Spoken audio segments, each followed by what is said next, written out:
Okay, alright, hey there. Today I'm going to be showing you how to make a greenhouse for less than $20.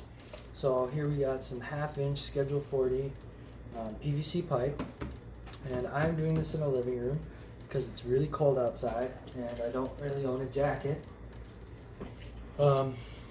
So I'm doing this over a garbage can. This is not good safety and not good cleanliness, but it's just how we do it here. Alright, so I bought these 10-foot long ones, and I want mine to be 5x5. So we gotta cut them down. Alright, there we go. 5 feet right in the middle. I'll get out my jigsaw here with the Progressor All-Purpose. There we go. That is that. Let's see here. Not perfect, but you know what? That's all right. We're not going for perfectness here. Actually, what we can do is we'll take the shorter one. I gotta go on a hardwood because I keep getting different results here.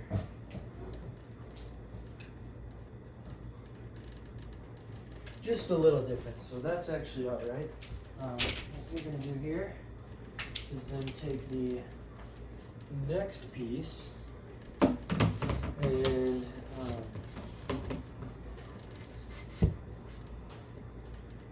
we will, instead of measuring again, we'll measure the loosest way, which is you just take the one that you just cut. And we're actually just going to check to see, make sure that we've got, that we're close to 5 feet, because the last one we kind of messed up. Perfect. Alright. Now we're just going to take this here. Alright. There we go.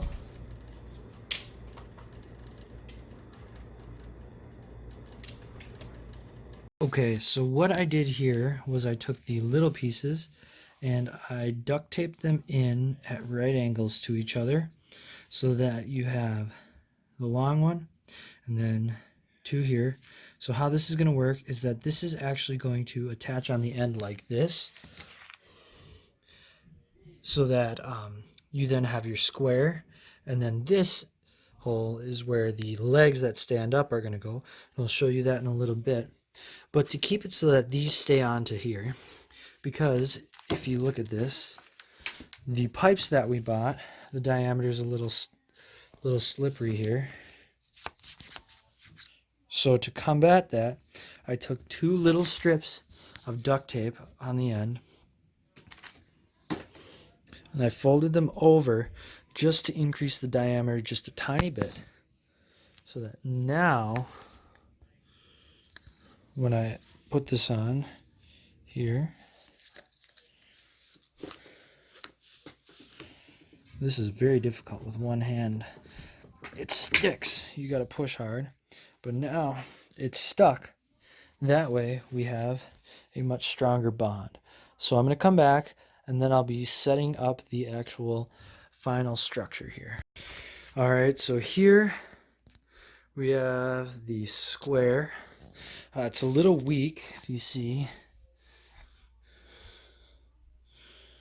Not a whole lot there. So I'm probably going to end up putting a cross beam through. I'm already going to have to, though, for the lights. I do have to cut the 10-foot posts down, so I'll just use the extra 3 feet because I'm going to make it 7 feet tall.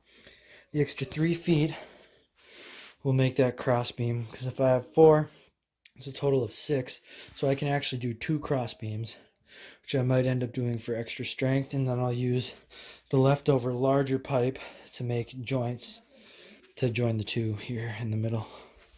Alright, so we got it up here. It kind of looks like Breaking Bad in my room right now, but I assure you this is just for growing my banana trees and cotton. Alright, so how it works is you push it open and then you can go inside. I'm hoping that these will be strong enough to hold the lights, but I'm gonna hang the lights up here and then I'm gonna move some plants in. All right, so the lights are up. We got it fully closed off. And I moved down 2 of my bananas. So I might as well show off the bananas. These are dwarf Cavendish. This one actually is variegated. Unlike a lot of variegated plants, the bananas aren't super beautiful, but it does look pretty nice. Something super cool is that actually these are from the same mother plant.